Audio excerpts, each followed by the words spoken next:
Good morning everyone, সবাই কেমন আছেন? আপনাদের সবার ভালোবাসাতে আমিও বেশ মোটামুটি ভালো আছি।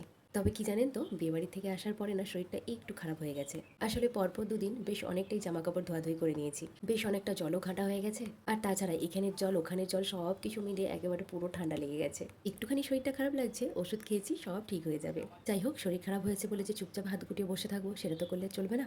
সকালের সমস্ত কাজকর্ম গুছিয়ে স্নান সেরে সোজা চলে এসেছি একটুখানি রেডি হয়ে নিই প্রথমে। আগে জানেন তো, বরমাসা সকালে স্নান করতে বারণ করেছে, কারণ আমার যে ঠান্ডা লেগে গেছে সেই জন্যই। ওই যে কি বলুন তো, বলেছিলাম না, আমার এটা অভ্যাসও বলতে পারেন। আসলে বাড়িতে থাকলেই কোন কাজটা কখন করব সেই চিন্তাতেই থাকি। একটা কাজ শেষ করার পরে আরেকটা কাজ কখন করব সেই ভাবনাটাই হয়। তাছাড়া কাজকর্ম সমস্ত কিছু ফেলে রেখে হাত গুটিয়ে বসে থাকবো সেটা একদমই ভালো লাগে না। কাজগুলো যত তাড়াতাড়ি শেষ করতে পারবো মাইন্ডটাও তত তাড়াতাড়ি ফ্রেশ হয়ে যায়। আসলে এই যে বলেছিলাম না, তাড়াতাড়ি সকালে পুজো করে নিলে না মনটাও একেবারে ফ্রি হয়ে যায়, তারপরে সারা দিনের কাজকর্মের এনার্জি একেবারে চলে আসে। আর তাছাড়া বাড়িতে থাকলে জানেন তো, স্নান করে পুজো করে তারপরেই খেতে ইচ্ছে করে। তাহলে জানেন তো, পুজো করার আগে না সকালে একদম খেতে ইচ্ছে করে না। এটাও এক রকমের অভ্যাসই বলতে পারেন। বাড়িতে থাকলে সকাল সকাল ঘুম থেকে ওঠা, সমস্ত কাজকর্ম সেরে স্নান করা, তারপরে পুজো করে তারপরেই খেতে ইচ্ছে করে। পুজো করার আগে খেতেও ইচ্ছে করে না। এটা শখ বা ইচ্ছে যেটাই আপনারা বলতে পারেন। বলুন, আপনাদের সঙ্গে কথা বলতে বলতে আমার কিন্তু পুজোটাও কমপ্লিট হয়ে গেল।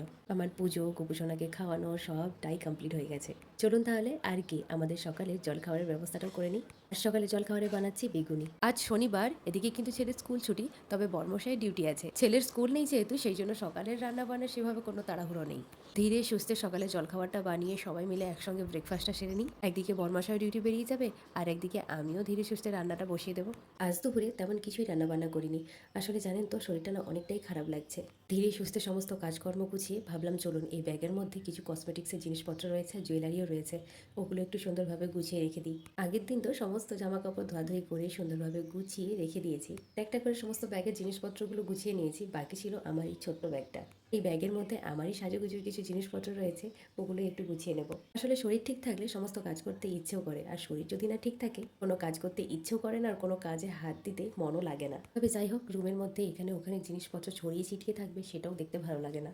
তাহলে কি বলুন তো, আপনার ঘর যেমনই হোক না কেন, সেই ঘরটা যদি সুন্দরভাবে গোছানো থাকে না, তাহলে ওই ঘরটা দেখতে আরও সুন্দর লাগে। আমি তো সব সময় চেষ্টা করি আমার এই ছোট্ট ঘরটাকে সুন্দরভাবে একটুখানি গুছিয়ে রাখার জন্য। চলুন তাহলে তাড়াতাড়িভাবে সমস্ত জিনিসপত্রগুলো গুছিয়ে দিই। ছেলেকে এখনো পর্যন্ত দুপুরে খাওয়ানো হয়নি, ছেলেকে এরপরে খাওয়াতেও হবে। আর নিজেকেও তো খেতে ইচ্ছে করছে না, তবুও একটুখানি খাওয়া দাওয়া করে দুপুরে একটু রেস্ট নেব। চলুন তাহলে, সবাই ভালো থাকবেন, সুস্থ থাকবেন, অবশ্যই সাবধানে থাকবেন। দেখা হচ্ছে অন্য ভিডিওতে। আর এই ভিডিওটা কেমন লেগেছে অবশ্যই জানাবেন। টাটা।